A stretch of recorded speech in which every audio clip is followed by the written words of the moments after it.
ইয়াত আৰু এক্টত কোনো এনআৰচিৰ শব্দ নাই এনআৰচিত থাকিলেও যাব নাথাকিলেও যাব এইখন আইনৰ লগত এনআৰচিৰ কোনো ৰেফাৰেন্সো নাই এনআৰচিৰ কোনো সম্বন্ধও নাই আৰু উচ্চতম ন্যায়ালয়ে ইতিমধ্যে কৈছে এনআৰচিত নাম থাকিলেও নাথাকিলেও বিদেশীয়ে যদি বিদেশী বুলি প্ৰুভ হয় তেওঁ যাব লাগিব সুপ্ৰিম কোৰ্টে কেইদিনমান আগত আৰু এটা জাজমেণ্ট দিছে যে এনআৰচিত নাম থাকা মানেই তেওঁ স্বদেশী নহয় মেবি তেওঁৰ ক্লেইম এটা হ'ব মোৰ এনআৰচিত নাম আছে কিন্তু গভৰ্ণমেণ্টে যদি প্ৰুভ কৰিব পাৰে যে তেওঁৰ এনআৰচিত নাম থাকিলেও এওঁ বিদেশী এনআৰচিত নাম সোমোৱাটোৱে ভুল আছিল বেলেগ বাপেকৰ নাম নিজৰ বাপেক বুলি কৈছিলে তেতিয়া সুপ্ৰিম কোৰ্টে আৰু এটা জাজমেণ্ট কেইদিনমান আগতে দিছে যে এনআৰচিখন তেওঁৰ ছেফগাৰ্ড নহয় এনআৰচিত নাম থাকা মানেই তেওঁ 100% ভাৰতীয় নুবুজায় এইটো আৰু এটা বেলেগ এটা জাজমেণ্ট কিন্তু এইখন এক্টত এনআৰচি চোৱা নোচোৱা কোনো কথা নাই ডিচিয়ে যি সিদ্ধান্ত ল'ব সেইটোৱে ফাইনেল আপোনালোকে এখন পঢ়ি ল'ব অনলি 1 পেজৰ এক্ট হয় মাত্ৰ 6টা ক্লজ আছে তাত ক্লজ এটাই যে ডিচিয়ে যাকে ফৰেনাৰ্ছ বুলি ভাবে তাকে পুছবেক কৰিব পাৰে ইয়াত আৰু এক্টত কোনো এনআৰচিৰ শব্দ নাই এনআৰচিত থাকিলেও যাব নাথাকিলেও যাব এইখন আইনৰ লগত এনআৰচিৰ কোনো ৰেফাৰেন্সো নাই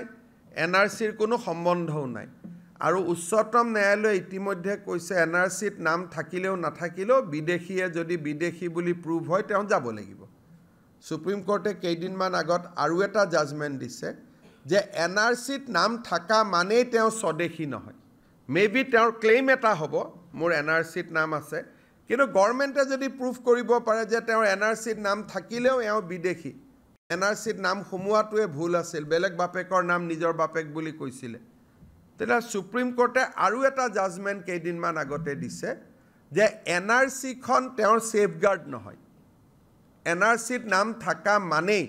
তেওঁ 100% ভাৰতীয় নুবুজায় এইটো আৰু এটা বেলেগ এটা জাজমেণ্ট কিন্তু এইখন এক্টত এনআৰচি চোৱা নোচোৱা কোনো কথা নাই ডিচিয়ে যি সিদ্ধান্ত ল'ব সেইটোৱে ফাইনেল আপোনালোকে এখন পঢ়ি ল'ব অনলি 1 পেজৰ এক্ট হয় মাত্ৰ 6টা ক্লজ আছে তাত ক্লজ এটাই যে ডিচিয়ে যাকে ফৰেনাৰ্ছ বুলি ভাবে তাকে পুছবেক কৰিব পাৰে ইয়াত আৰু এক্টত কোনো এনআৰচিৰ শব্দ নাই এনআৰচিত থাকিলেও যাব নাথাকিলেও যাব এইখন আইনৰ লগত এনআৰচিৰ কোনো ৰেফাৰেন্সো নাই এনআৰচিৰ কোনো সম্বন্ধও নাই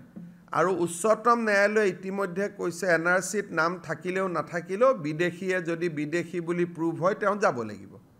সুপ্ৰিম কোৰ্টে কেইদিনমান আগত আৰু এটা জাজমেণ্ট দিছে যে এনআৰচিত নাম থাকা মানেই তেওঁ স্বদেশী নহয়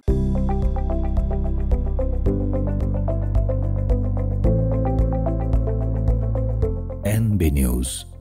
সহজ সৰল ভাষাত নৱভাৰতৰ কথা